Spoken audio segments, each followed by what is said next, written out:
Have you ever wondered why Plankton barely puts any effort into making the Chum Bucket a good restaurant instead of just trying to steal the Krabby Patty's secret formula? What about the fact that he lives in the restaurant and also uses space in the back to create his wacky contraptions? Have you ever wondered how he is able to afford to do these things? In this video, we'll be answering all these questions and more as I explain why I think the Chum Bucket is a fake business. This is the Chum Bucket Theory.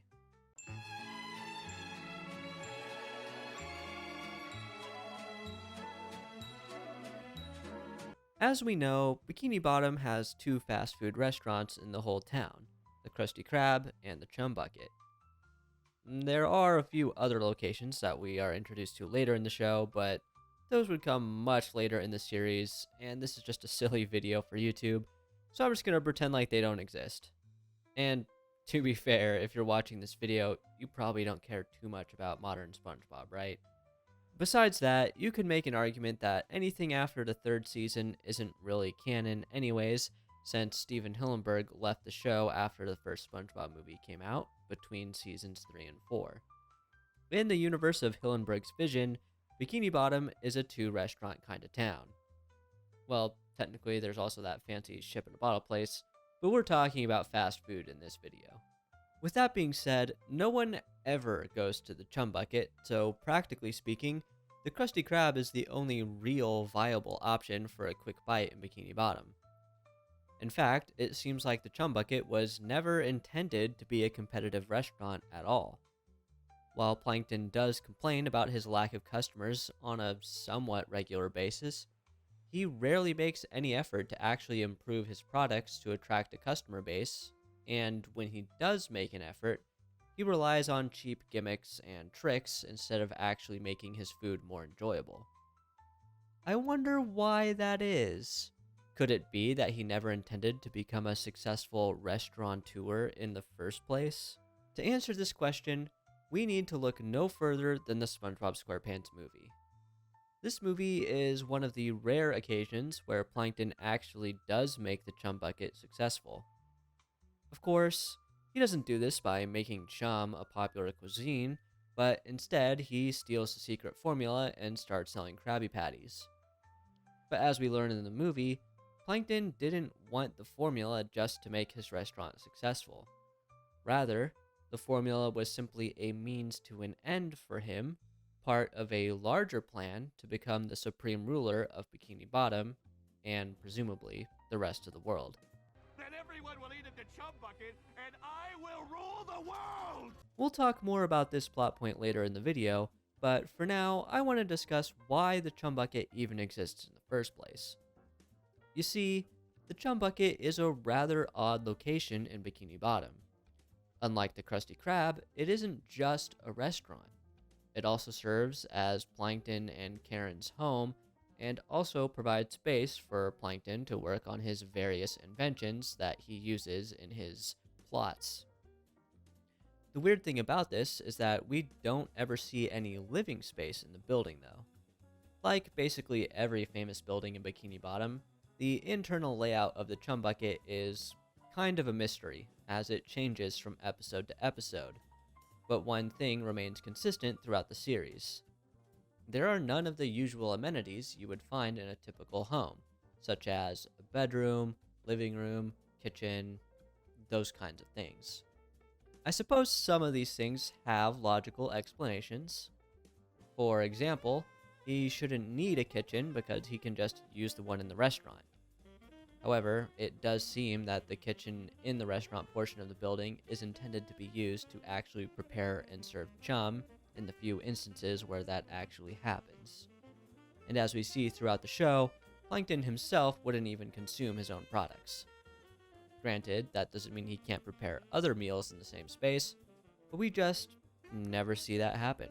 If you're enjoying this video, please consider giving it a like. That would really help me out. Please, I have 3 kids! No, please! I have 3 kids! As for the lack of other typical home amenities, I suppose a lot of this can be explained by Plankton's size. Given how small he is, he doesn't really need a dedicated room for sleeping in. he can just throw a tiny bed in a corner somewhere behind one of his gadgets and call it a day. Since his wife is a computer, she doesn't really need space either, as she can just power down wherever and won't really know the difference. Not to mention the fact that half the time she exists as a screen bolted to the wall. Still though, I find it odd that Plankton doesn't have a dedicated home.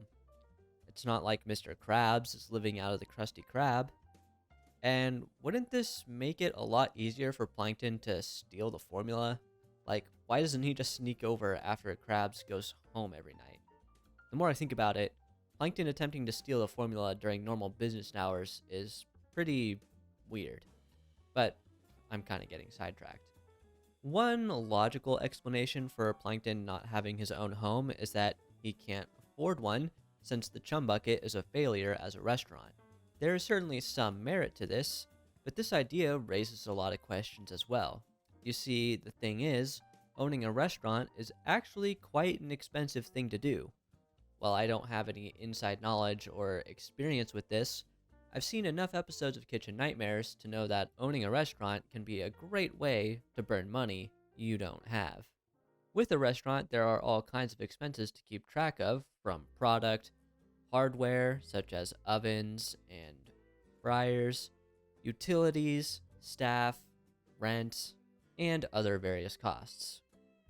Of course, Plankton's only regular staff member would be Karen, who works for him for free, so that eliminates that cost. I imagine the cost of Chum is relatively low too, since he rarely actually has to serve any. But the cost of everything else can't really be explained through logic. Even if Plankton built the Chum Bucket himself, there still would have been substantial startup costs. One possibility that could explain how Plankton could afford these costs is that he somehow saved up money while Mr. Krabs was off serving in the Navy. As we learned in Friend or Foe, Plankton and Eugene were friends as kids, so they have known each other for a very long time.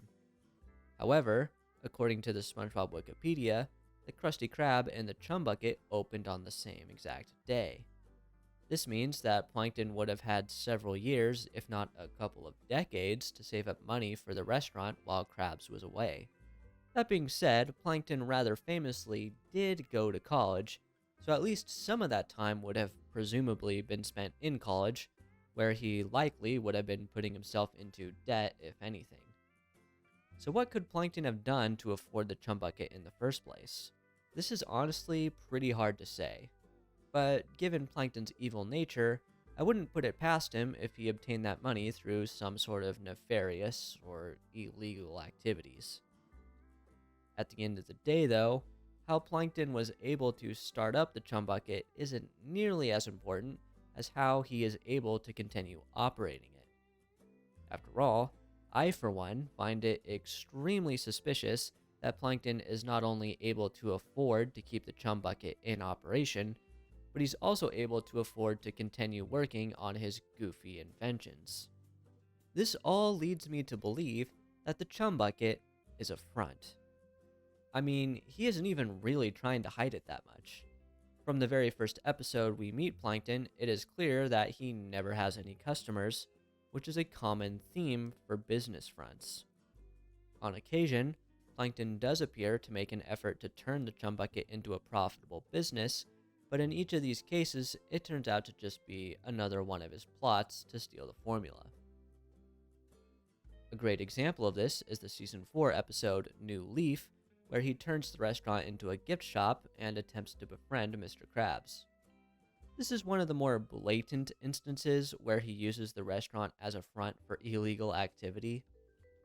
Sure, the merchandise he filled the store with might have been real, so he was technically providing a service, but the reasons behind that were obviously nefarious.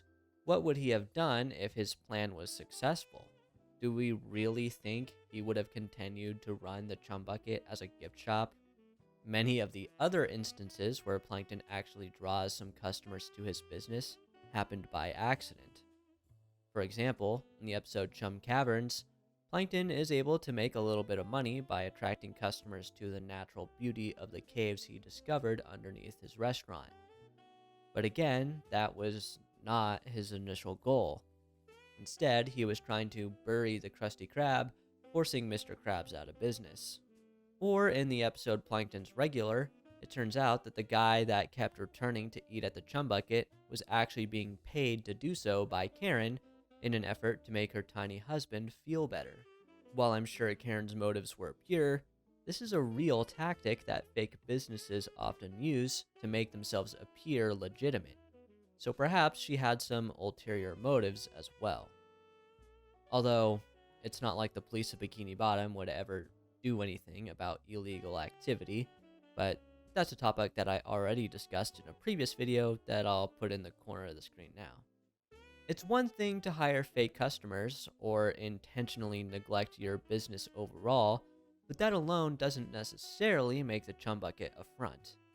To be a front, the restaurant would have to serve as a way to cover up some kind of illegal activity, and that brings me back to the point I made earlier in the video, referencing the first SpongeBob movie. You see, I do not believe that Plankton really cares about making the Chum Bucket a success. His goals and aspirations are far greater than that.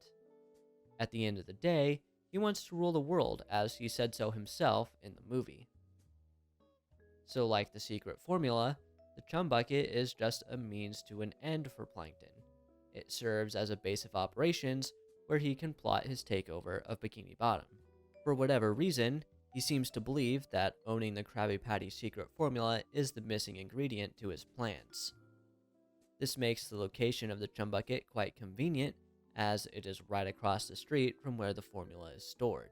At the same time, posing as a competing restaurant is a perfect way to disguise his true intentions, since him trying to steal the formula could easily be seen as him just trying to make his business more successful.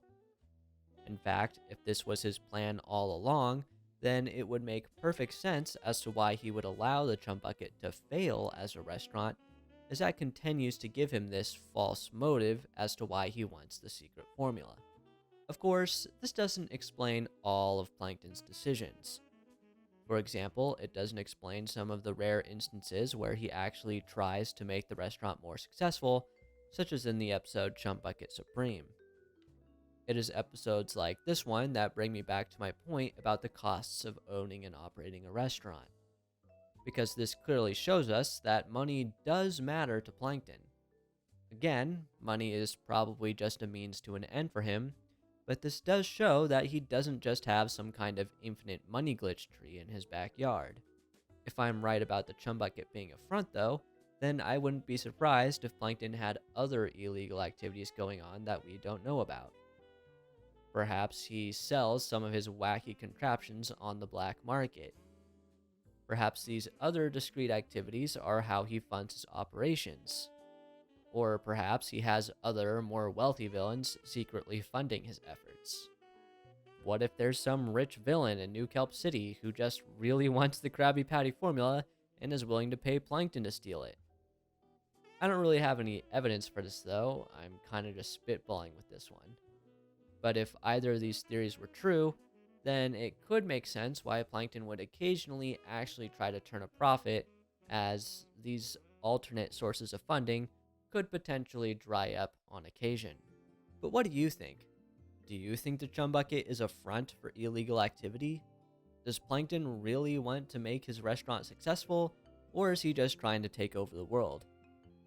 If you like this video, please do give it a like, that would really help me out. If you want to know why I think SpongeBob is Plankton's best friend, I'll put that video on screen for you to enjoy next. That's all for this one. Thank you so much for watching. Take care. I'll catch you next time. And as always, never forget to be yourself.